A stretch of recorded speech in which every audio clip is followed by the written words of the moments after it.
Hello friends, मेरा बच्चा लोग आज हम स्टार्ट कर रहे हैं इंटीग्रेशन को बहुत बेसिक से हम लेके चलेंगे। इंटीग्रेशन के बारे में हमने डिफाइन किया, आपको इंटीग्रेशन का डेफिनेशन दिया। हम लोगों ने इंटीग्रेशन के बारे में बहुत सारी बातें की हैं पीछे वाले वीडियोस में। आज जो हम लोग बात करने जा रहे हैं इंटीग्रेशन के बारे में, वो इंटीग्रेशन के बेसिक फॉर्मूलाज के बारे में और उस फॉर्मूलाज से कैसे क्वेश्चन सॉल्व करते हैं उसके बारे में। सबसे पहला फॉर्मूला होता है x पे पावर n dx। इसका फॉर्मूला क्या होता है बच्चा? x पे power n plus 1 by n plus 1 plus c। c क्या होता है? अब यहाँ पे बात आती है कि c क्या होता है। तो हमने अपने पिछले वीडियोस में ये पढ़ा है कि जब आप किसी चीज को डिफरेंशिएट करते हैं तो उस जो फंक्शन आता है उसको इंटीग्रेट करने पे फिर से वही फंक्शन मिल जाता है। मतलब कि अगर मान लो फॉर एग्जांपल कि कहीं पर x पे पावर है 5, ठीक है, x पे पावर 5 है, कहीं फंक्शन दिया हुआ है fx बराबर x पे पावर 5। अब आप इसको डिफरेंशिएट किए, f डैश x निकाले 5x पे पावर 4, फिर से इसको इंटीग्रेट किए, f डैश x को dx से इंटीग्रेट किए, 5 बाहर निकल गया, x पे पावर 4 dx। तो इसका इंटीग्रेशन आएगा 5x पे पावर 4 प्लस 1 बाई 4 प्लस 1, मतलब 5x पे पावर 5 बाई 5 कट जाएगा।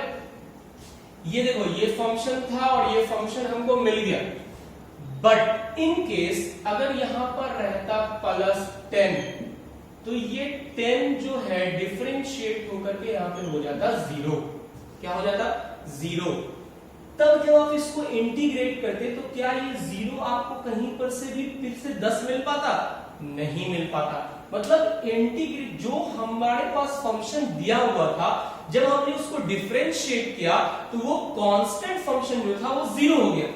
अब जब हम इसको जो डिफरेंशिएट करके आया, अब उसको जब इंटीग्रेट कर रहे हैं तो क्या ये फंक्शन हमको पता चल पाएगा कि पहले क्या था?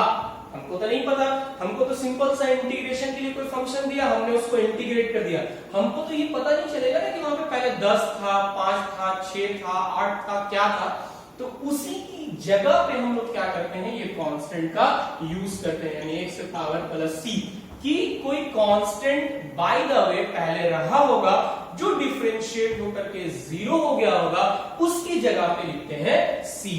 तो दिक्कत, तो कांस्टेंट हम लोग हर इंटीग्रेशन में कांस्टेंट यूज करेंगे। जब तक हम लोग इनडेफिनिट पढ़ेंगे, इनडेफिनिट इंटीग्रेशन में हर एक जगह पे हम लोग क्या यूज करेंगे? कांस्टेंट यूज करेंगे। तो अभी से जितना भी फॉर्मूला हम लोग पढ़ने जा रहे हैं, हर फॉर्मूला में इंटीग्रेशन में कांस्टेंट का यूज होगा। ओके, चलिए हम लोग और भी क्वेश्चन देखते हैं। सबसे पहले हम लोग आज सीखेंगे x पे पावर n। तो मैंने बताया कि x पे पावर n dx का इंटीग्रेशन x पे power n plus 1 by n plus 1 होता है। अब देखा जाए इस पे एग्जांपल। जैसे मान लो कि आपको इंटीग्रेट करने के लिए दिया x पे पावर 10 dx, ठीक, तो मेरा इंटीग्रेशन क्या होगा बाबू? x पे power 10 plus 1 by 10 plus 1 plus c, यानी कितना आएगा? x पे पावर 11 बाई 11 प्लस। तब सिंपल सी चीज है, पावर में एक ऐड होगा और जो पावर में था वही नीचे भी ऐड हो जाएगा। एकदम सिंपल सा। जैसे मान लो और एग्जांपल देखो, जैसे मान लो दिया हुआ है x पे पावर 15 dx, तो क्या हो जाएगा? x पे power 15 plus 1 by 15 plus 1 plus c, यानी x पे power 16 by 16 plus c। Simple सा। अब अगर मान लो कि यहां तो सिंपल पावर हमने लिखा है, अगर पावर माइनस में होगा तो भी सेम चीज होगा। अगर मान लो कि यहां पर हमारे पास दिया हुआ है क्या? x पे पावर माइनस 9 dx, हम क्या करेंगे बच्चा? x पे power minus 9 plus 1 divided by minus 9 plus 1 plus c। एकदम सिंपल सी चीज। 9 माइनस 9 और प्लस 1 कितना हो जाएगा? x पे power minus 8 divided by minus 8, minus ऊपर आ गया, प्लस c लिख लीजिए, माइनस ऊपर आ गया और यहां पे क्या हो गया? 1 बाई, ये x पे पावर निगेटिव है, नीचे जाएगा तो क्या हो जाएगा? पॉजिटिव हो जाएगा, यानी 8x पे पावर 8। कोई दिक्कत है? एकदम इजी चीज है। अगर पावर जो है उसमें एक ऐड कर दीजिए और उसी को n से नीचे भी डिवाइड कर दीजिए n+1 से प्लस c। और क्वेश्चन देखिए, ये तो था निगेटिव। अगर मान लीजिए कि पावर फ्रैक्शन में है तब क्या करेंगे? पावर फ्रैक्शन में है तब क्या करेंगे? देखिए, अगर मान लीजिए दिया हुआ है x √x dx, √x का मतलब पावर क्या है? फ्रैक्शन में, यानी अभी आपके पास पावर है x पे पावर 1/2 dx, तो आप क्या करेंगे? एकदम सिंपल सा, x पे power 1/2 plus 1 divided by 1/2 plus 1, यानी कितना आ गया? x पे power 3/2 divided by 3/2 plus c यहां पर भी लिख दीजिए। अब क्या हो जाएगा? 2 ऊपर चला जाएगा तो क्या लिखाएगा? 2/3 x पे पावर 3/2 प्लस x। आंसर हो गया। समझ में आएगा? पावर कुछ भी हो, ऊपर में एक बार ऐड होगा, एक 1 ऊपर ऐड होगा, 1 नीचे ऐड होगा, प्लस कांस्टेंट। और देखिए, जैसे मान लीजिए कहीं पर दिया हुआ है इस तरह से, क्या दिया हुआ है? 1/√x² का क्यूब dx।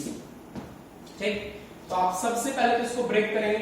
आप जब इसको ब्रेक करेंगे तो क्या होगा? ये देखिए, यहाँ क्यूब है, क्यूब रूट है, ये यहाँ करके क्या होगा? डिवाइड होगा, यानी क्या होगा? 1/x पे पावर 2/3 dx। अब क्या होगा?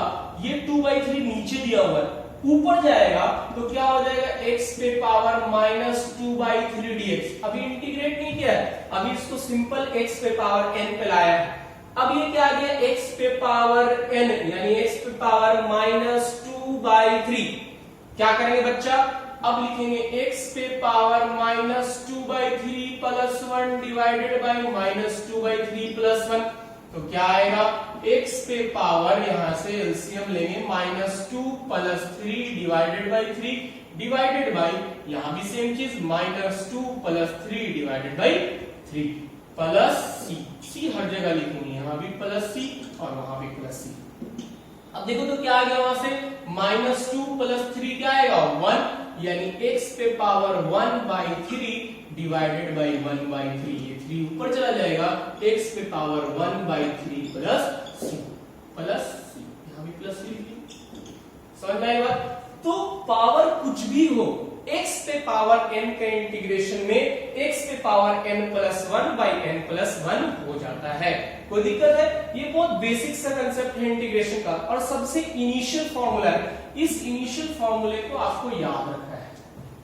आगे बढ़ते हैं, नेक्स्ट फॉर्मूले पे आते हैं। एक बात याद रखिए, जो आपने डिफरेंशिएशन में फॉर्मूला पढ़ा है, सारा का सारा वही फॉर्मूला यूज होगा, जस्ट वो फॉर्मूला क्या हो जाएगा? उल्टा हो जाएगा। देखिए, जैसे आपने डिफरेंशिएशन में पढ़ा होगा, क्या पढ़ा है डिफरेंशिएशन में? आपने डिफरेंशिएशन में पढ़ा है कि sin x का डिफरेंशिएशन क्या होता है बच्चा? cos x होता है। जब आप यहां पर पढ़ेंगे इंटीग्रेशन में, तो क्या पढ़ेंगे कि cos x का इंटीग्रेशन क्या होगा? sin x plus c। sin x का डिफरेंशिएशन cos x, तो cos x का इंटीग्रेशन sin x, जस्ट उल्टा, जस्ट क्या हुआ? रिवर्स हो गया। sin x को डिफरेंशिएट करते हैं, cos x आता है, cos x को इंटीग्रेट कर देंगे, फिर से sin x मिल जाएगा, इसलिए cos x का इंटीग्रेशन क्या होगा? sin x होगा। इसी तरह से दूसरे नंबर पे अगर मान लो आपने cos x को डिफरेंशिएट किया, तो आप पढ़े होंगे cos x का डिफरेंशिएशन माइनस sin x होता है। यहां पे क्या हो जाएगा? अगर sin x को आप डिफरेंशिएट कर रहे हो, तो sin x का डिफरेंशिएशन आ जाएगा minus cos x plus c, just इसका उल्टा।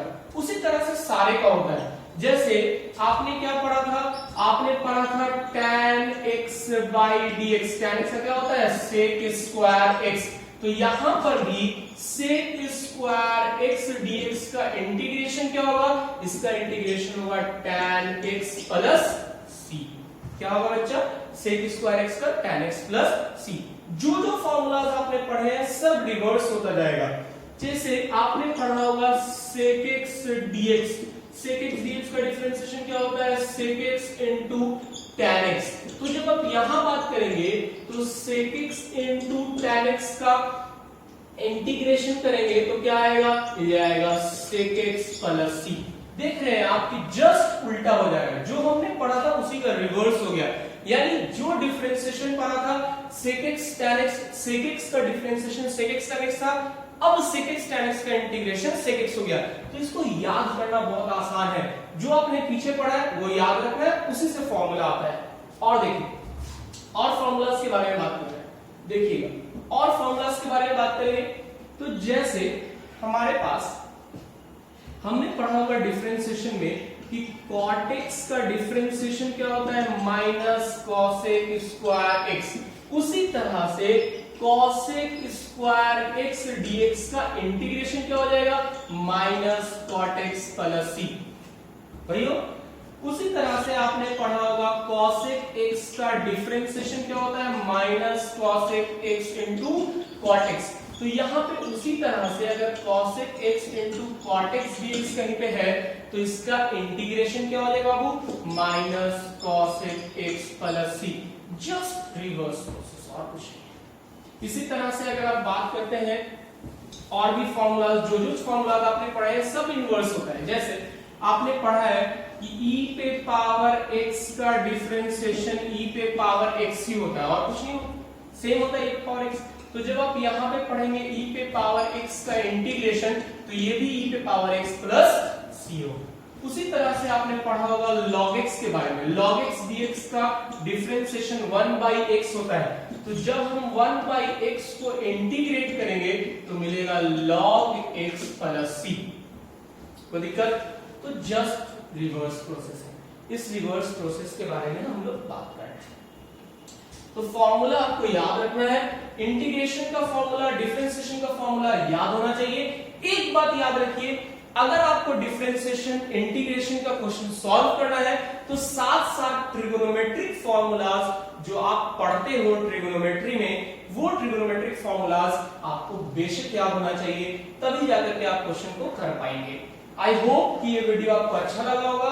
इस वीडियोस में हम लोगों ने सिर्फ बेसिक फॉर्मूलाज के बारे में बात किया है। ये फॉर्मूला याद रखना आपके लिए बहुत इंपॉर्टेंट है। This is called introduction of integration. अब हम लोग इसमें प्रॉब्लम्स के बारे में बात करेंगे, इंटीग्रेशन के प्रॉब्लम के बारे में अपने नेक्स्ट वीडियो में। तो हम लोग जब इंट्रोडक्शन प्रॉब्लम के इंट्रोडक्शन के बारे में बात करेंगे।